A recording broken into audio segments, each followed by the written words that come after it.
Welcome to this explainer. Today we are officially tossing out all those vague analogies about digital gold mining that you constantly hear. Instead, we're going to look directly under the hood to see exactly what computers are actually doing when they send, receive, and create cryptocurrencies. I am incredibly excited to guide you through this, so let's just jump right in. To really grasp the complex math behind something like Bitcoin, we're going to build our own cryptocurrency from scratch. We'll use a step-by-step logical scaffolding, moving through the communal ledger, securing it with digital signatures, the decentralization problem, proof of work, building the blockchain, and finally, mining and the economy. Section 1. The communal ledger. Let's invent a cryptocurrency. Imagine you and your friends exchange money pretty frequently, paying your share of the dinner bill, splitting cab fares, that kind of thing. Constantly swapping physical cash is a huge hassle, right? Especially when there's always that one person who conveniently forgets their wallet. So instead of cash, you set up a simple public list on a central website where anyone can just add a line. It basically just says, Alice pays Bob $20, or Bob pays Charlie $40. The whole idea is that at the end of every month, you all just get together, look at this list, and settle up your net balances in cash. Super simple, right? But wait, we have to ask a critical question here. What is to prevent Bob from just going in and writing, Alice pays Bob $100 without her ever approving it? Our nice little honor system has a glaring flaw. We are completely vulnerable to outright forgery. How on earth can we trust that a transaction is actually what the sender meant it to be? That brings us to Section 2, securing with digital signatures, where we lock down the ledger. To fix this massive loophole, we're going to borrow our very first concept from the world of cryptography to make our communal ledger completely tamper-proof. To lock these transactions down, everyone on the network generates two paired strings of bits. On the left, we have your private or secret key. This is a secret string used only by you to produce a totally unique mathematical signature for a specific transaction. On the right, we have the public key. This is what the rest of the network uses. It literally just outputs true or false to verify if the signature on a message was actually produced by the matching private key. To put this into perspective, think about the number 2 to the power of 256. That is the number of possible unique signatures out there. Honestly, calling it astronomically large is giving astronomy way too much credit. Because this number is so unbelievably massive, guessing someone's signature is computationally impossible. So when a signature is verified by the public key, you can trust with absolute certainty that the transaction was approved by the true owner. Okay, our ledger is becoming incredibly secure. But to stop someone like Bob from just copy-pasting a valid $100 transaction over and over, we're going to require every single transaction to have a unique ID. Furthermore, we enforce a strict rule. The system will simply refuse any transaction where someone tries to spend more than they already have on the ledger. With these rules in place, we literally don't even need physical cash anymore. We've created a completely self-sustaining system of ledger dollars. Moving to Section 3, the decentralization problem. It is time to remove the server. We have a secure currency, sure, but it's still living on a central website, and that means we still have to trust whoever hosts that site and controls all the rules. To make a true cryptocurrency, we need to take that central server completely down. But if we take that server down, we face a massive puzzle. How do a bunch of complete strangers agree on the exact same ledger order without a central authority in charge? If everyone is just keeping their own personal copy of the ledger and shouting their transactions out into the void for others to hear, how do we make absolutely sure we are all writing down the same transactions in the exact same order?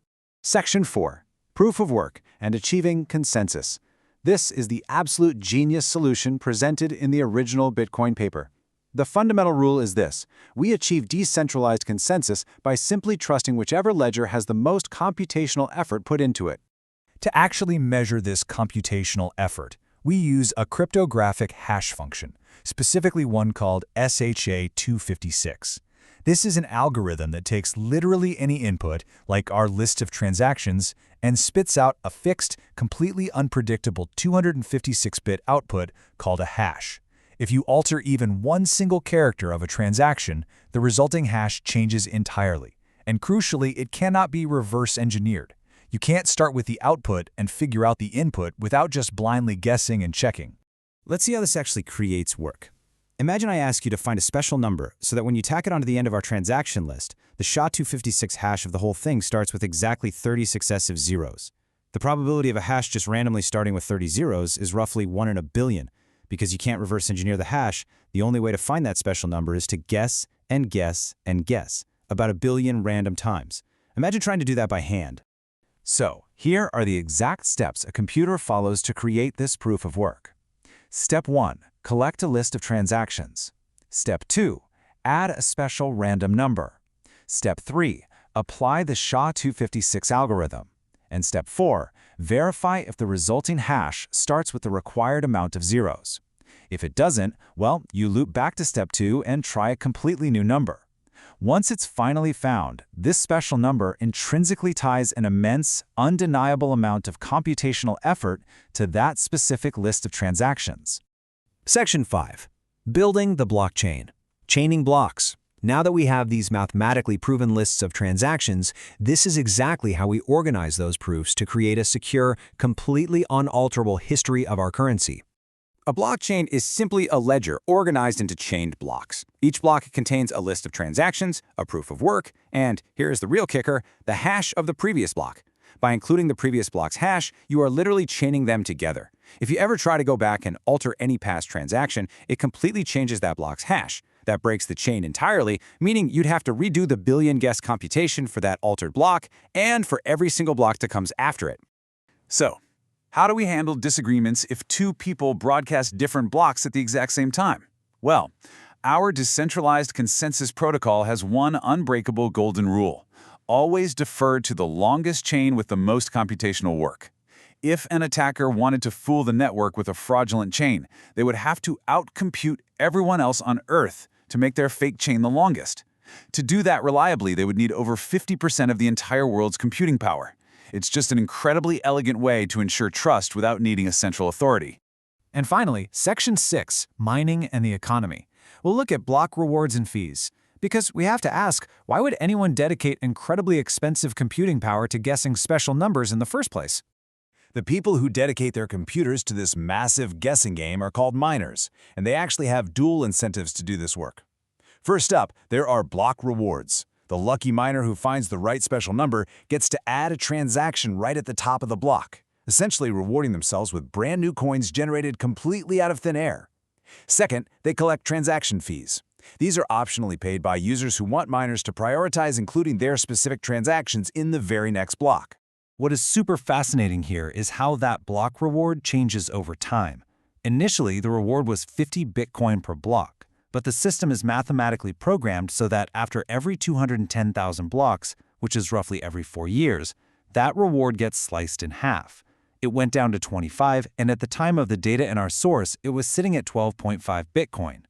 Because this reward geometrically halves over time, it absolutely guarantees that there will never ever be more than 21 million Bitcoin in existence.